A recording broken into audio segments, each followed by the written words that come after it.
Москва шаарында Кыргызстан менен Тажикстан жарандарынын ортосунда болгон массалык мушташтын катышуучуларына депортациялоо жазасы колдонулат.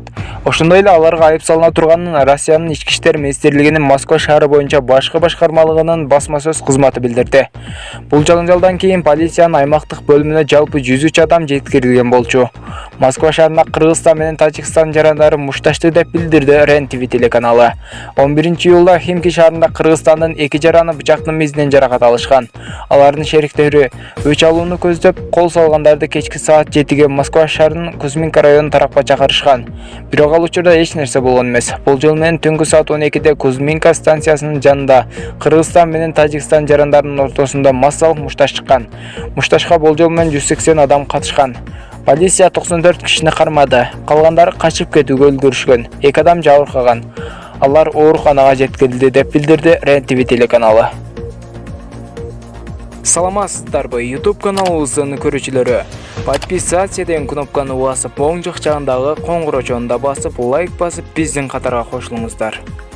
Мен өзүмдү бир үйдүн эрке улуу кызы катары эсептеп келем.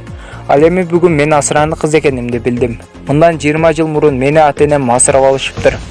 Бирок 1 жылдан кийин алар ажырашып эки башка жолго түшүп мени тайынан багып чоңойтуптур. Азыр апамдын башка бүлөсү бар, андан балдары бар. Мен аларды бир тууган деп келгем. Бой жеткенден кийин апамдан атамды сурасам билбейм. Кабарым жок деп койду, сууз гана. Бирок мен атамдын фамилиясын делем. Акыры сураштырып жүрүп атамды таптым. Апама айтпай барып жолуктум. Анын да үй бүлөсү бар экен. Ага таарынчымды айтып, ушунча жыл эмнеге келген жоксуз десем, ал мага башка чындыкты ачып берди. Алар мени Ош шаарында иштеп жүргөндө чала тааныш бирөөлөр аркылуу асырап алган экен. Бул сөз мен үчүн күтүүсүз болду. Апаман сурасам, акыры багып алгандарын мойнуна алды. Бирок ал мени өз кызы бойдон калышымды суранды. Ошол күндөн тартып дүйнөдөгү эң жакын адамдарым алыстай түшкөндөй болду. Азыр мен кыз эле чүрпөсүн таштап кеткен күкүк энемди көргүм келип жатат. Кантип өз баласын таштады, энелик мээрим бар болду бекен деген суроо оюман кетпей жатат. Төрө түйүнөн тааныш аркылуу асырап алынган балдар каттоодо болобу? Дейт аруу зат. Аялыма булушканымды көргөн апамдын сөзү көз жашымды агызды. Жаңы эле кошуна жашаган жеңем менен сүйлөшүп бүткөм. Келинчегиме чалыптыр. Сыртта жүргөн мен ордуна жооп берип койдум. Телефонду алары менен учурашпайлы. Ай келин, эртең коноктосом келип кал дейт. Өзүмдүн эле жеңем ачуум келди. Биринчиден жеңе саламатсызбы? Экинчиден ден соолугуңуз жакшыбы? Үчүнчүдөн меники дагы жакшы. Рахмат сурап койгонуңузга. Төртүнчүдөн өзүңүздүн конокторду өзүңүз тосуңуз. Алтына жубайым эртең жумуштан кеч келет. Чарчап келген неме кайра сизге барбайт. Менин аялым силерге бекер кызматкер эмес. Ооба. Баарыңар азыр жазат болушуңар керек. Ой, андай болбойт. Кызмат кылыш керек. Анын милдет ошо, жана башка. Мен үчүн бул нерселер эч нерсеге татыбайт. Мен аялыма бирөөлөрдүн кызматын кылдырам деп үйлөнгөн эмесмин. Эгер кааласа өзү барып жардамдашат, каалабаса демек каалабайт. Анын оюн сыйлайм. Мен сүйгөн адам менен күн сайын бир төшөктө уктап, бир төшөктө ойгонууну каалаганым үчүн үйлөнгөм.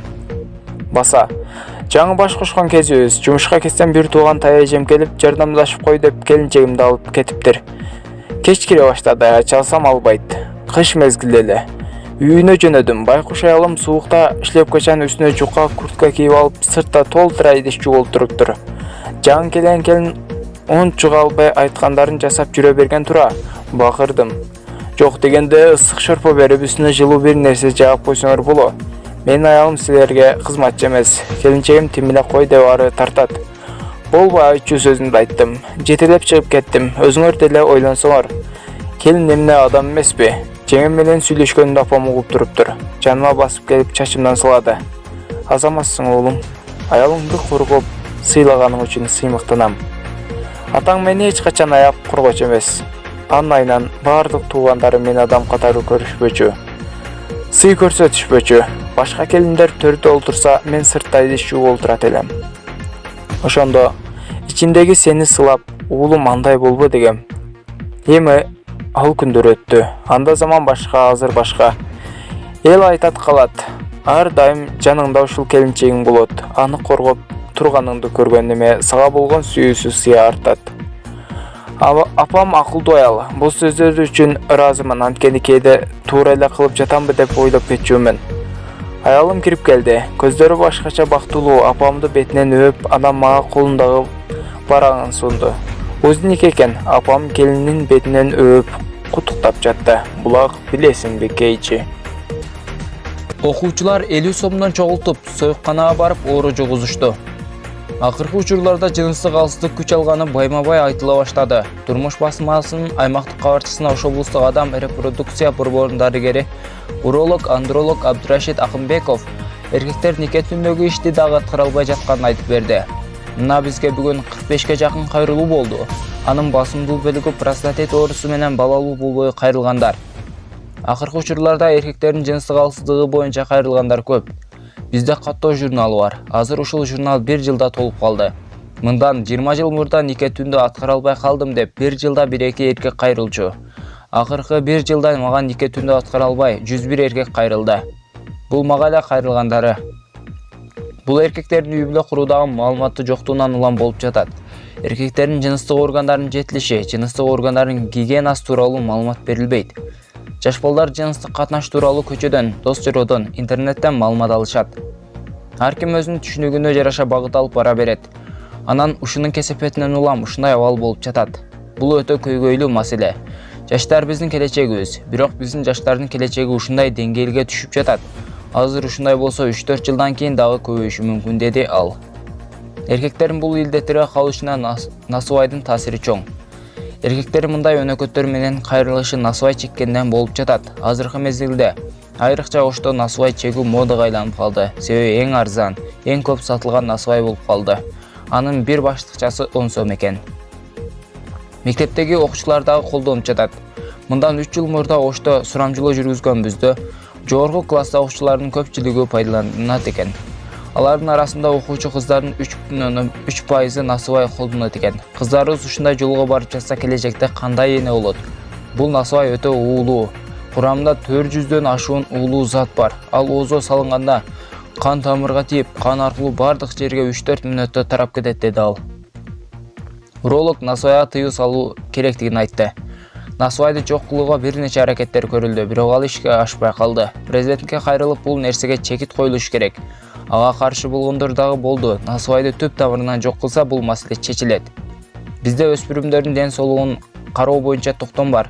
Анда ар бир жаш жубай, үй бүлө, нике кураардан мурда адам репродукция борборуна келип, акысыз кеңеш алып үйлөнсүн деген пункт бар. Андрологдон кантип нике түндө аткаруу керектиги тууралуу кеңеш алат. Жыныстык режимдер кандай болуш керек деген кеңештер берилет. Үй бүлөнү пландаштыруу, бала күтүү сыяктуу кеңештерди алат. Кыз балдар келсе биздин гинекологдор карашат. Өспүрүмдөрдү медициналык жактан текшерүү керек болсо текшерилет. Азыр үй бүлө кургандан кийин маселе көп жер алып жатат. Үйлөнгөнүмө аз эле болду, Сара канал ачышып жатат деп кайрылгандар бар. Ошолордун баардыгын сураштырып келгенде эркек балдардын көбүрөөк күнөөсү табылат. Мисалы, эркек балдар жыныстык катнашты эрте баштап жатат. Балдар 12-13 жаштар аралашып жатышат. Мага бир кайрылуу болгон. Бир мугалим 7 баланы алып келди. Мектеп окуучулары алар 50 сомдон топтоп бир кызга барышкан. 7 бала бир кызга барышыптыр. Алардын ичинен 2 бала ооруп калган. Аны мугалим байкап калып бизге алып келген. Алардын эң жашы 6 класста болсо, эң улуусу 9 класс экен. Жугуштуу оорулардын бир нече түрү бар. Алардын айрымдары гана билинет, калгандары билинбей жүрө берет. Үйлөнгөндөн кийин аялына жугузат. Анан жубайын ээрчитип алып бизге келишет. Жаңы үйлөнүп дарыгерге кайрылган бул өтө коркунучтуу. Үйлөнгөндөрдүн көпчүлүгү үйлөнөрү менен ден соолугу менен алышып калууда, деди ал. Төшөк алсыздыгы менен кайрылган адамдар жашарып бара жатат. Мага бир күндө 6 бала кайрылса, анын эң улуусу 35 жашта, эң жашы 22 жашта балдар.